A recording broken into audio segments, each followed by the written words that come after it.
faladouro de 2 gumes, e penetra até a divisão da alma e do espírito, oh aleluia, e das juntas e medulas, e é apta para discernir os pensamentos e intenções dos corações. Pregador, eu vi essa noite uma noite de festa.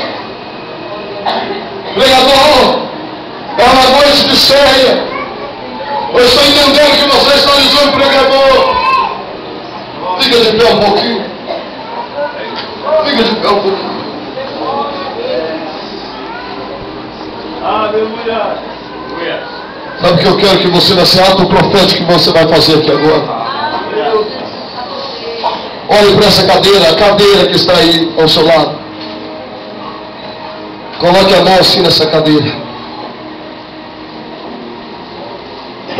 Na cadeira ao lado, não coloca na sua, coloca na cadeira ao lado.